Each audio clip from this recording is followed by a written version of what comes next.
Okay. So,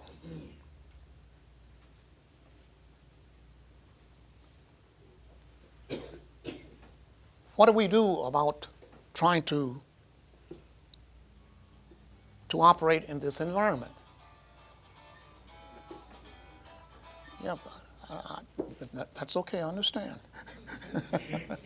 Okay, I need a little background music. But you know, against that backdrop, you know, and you say, now let me, you know, if I want to hear about bad news, I could have stayed at home. Okay, okay. What you're hearing is really good news, because the very fact that you don't know there's danger down the road, okay, doesn't stop the fact that it's down there. You know, it's waiting for you. Now, the other part about it is that there's good news, and there's good news that in that environment we can work through it together. Okay. Note I said we can work through it together, because it's the sharing of information. It's the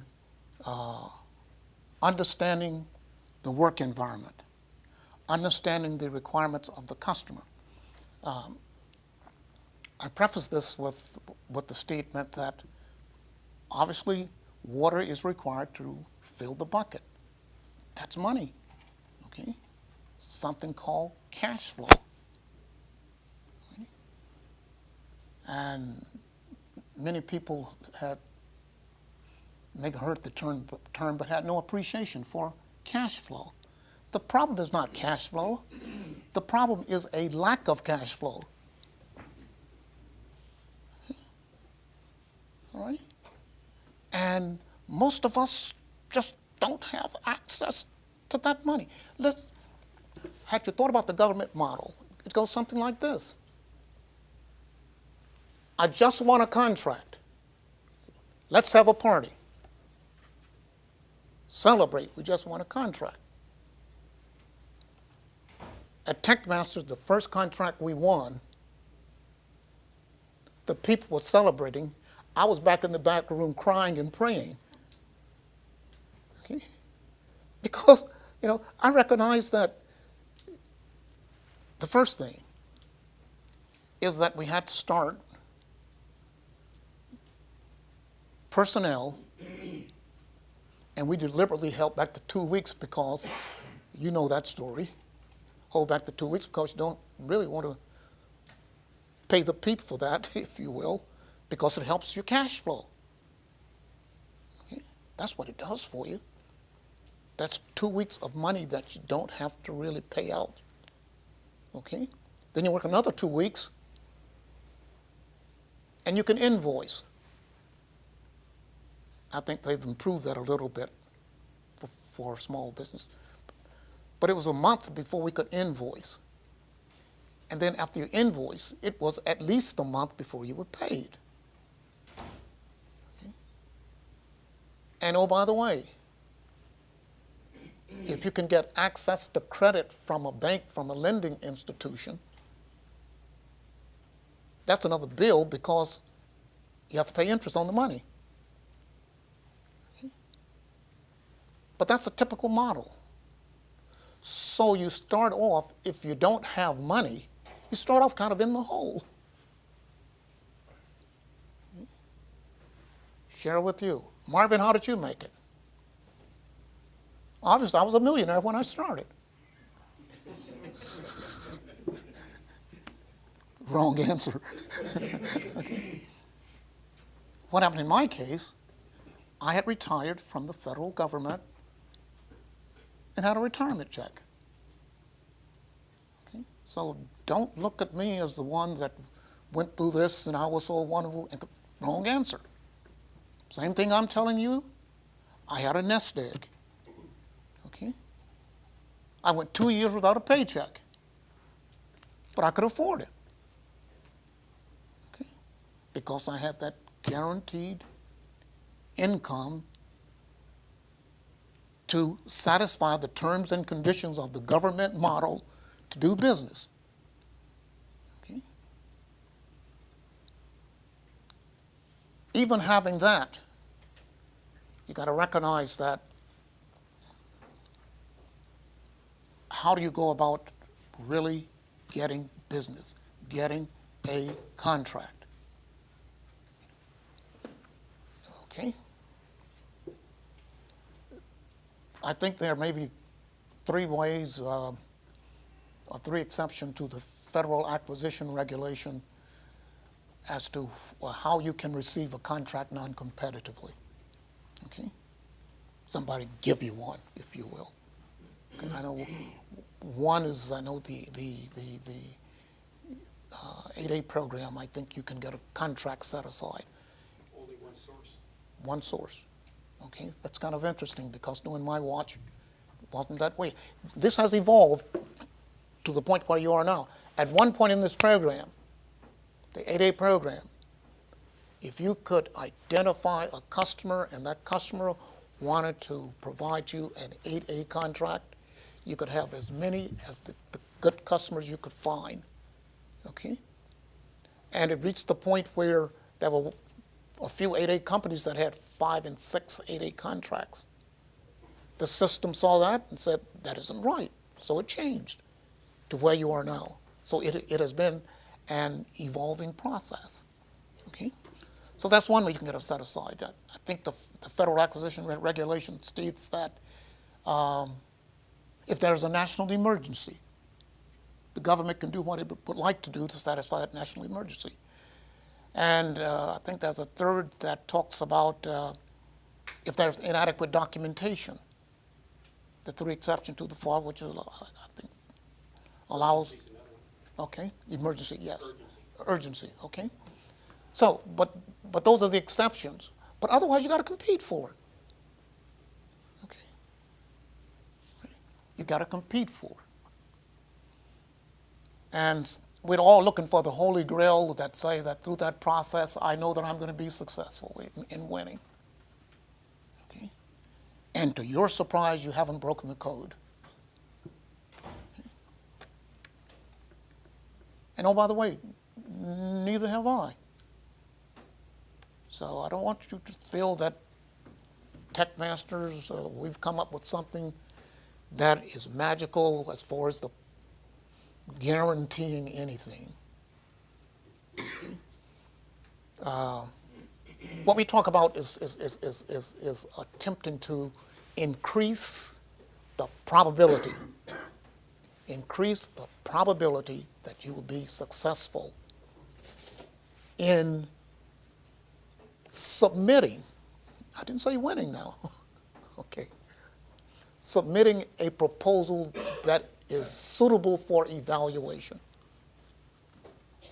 Because once it goes behind those doors with the evaluators, it's out of your hands. And oh, by the way, the only thing they have is what you've written, okay, which is something else.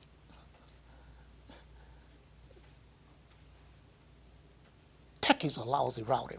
There are a few techies that can write, for example, me.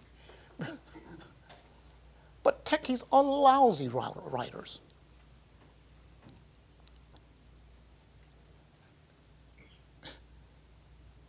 At the end of the day, whatever that techie has to pass on, it has to be packaged such that when that proposal is submitted, the evaluators understand it. It answers the mail. Okay? Answers the mail. What do you mean by that? It is compliant. Okay?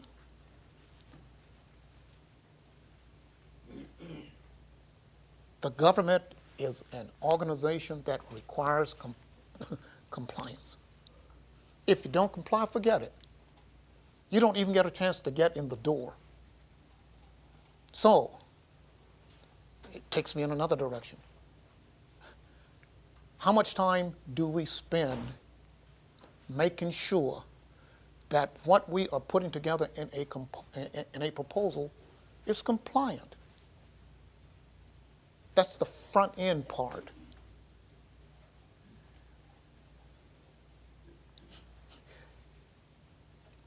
Get halfway through the proposal and find out you got the wrong font.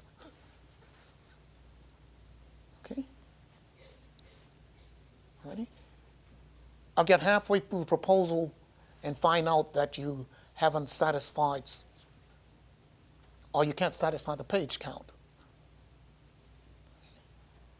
That may sound trivial to you, but if that is the status of your proposal, you won't even be evaluated. Okay? You will not be evaluated.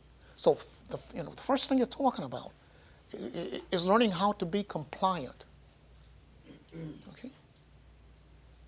Another thing I think is kind of cute, really, is that BD people, business development people get beat up constantly. Why haven't you brought in business? Why haven't you brought in business? As a matter of fact, BD people have actually been threatened to be relieved of their job since they did not bring in business. Okay. Let's think about that for just a few minutes. What do you really expect of a person that you have given the good housekeeping stamp of approval to be the business development person? Okay. What do you expect of them? What did you put in the job description? Ask yourself, what do you expect of them? They're not in the business of changing water into wine. Okay? Okay. But yet, when a proposal is submitted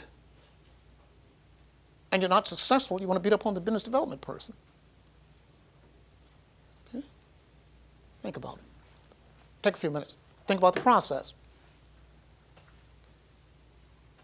The line of demarcation between a requirement and the start of a proposal and something out here where you say, we have been successful, we won. Think of the distance between that BD person and the ultimate decision out here. Okay? What do you expect of that BD person?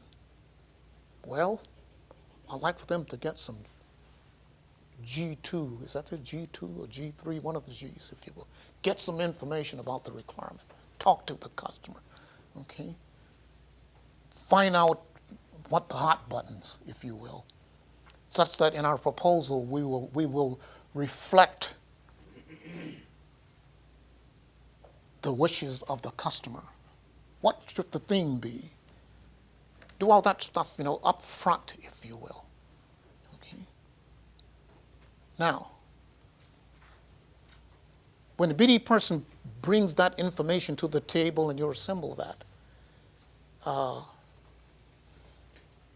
between that point and the point where the proposal goes into the government, look at the elements that must be successfully completed, where the BD person has basically very little input. Lousy writers, you're going to be in trouble. Okay? If it were not decomposed properly, you're going to be in trouble. Okay. Ready? If you have not successfully adhered to all of the terms and conditions that were called out, you're going to be in trouble. If you looked at Section L and Section M and did not properly put it together in terms of the evaluation criteria, you're going to be in trouble. Okay? But all of that is a part of that ultimate answer, did we win? Where I'm going is this, is that it's a commitment of BD people, but it's a commitment on the part of the company.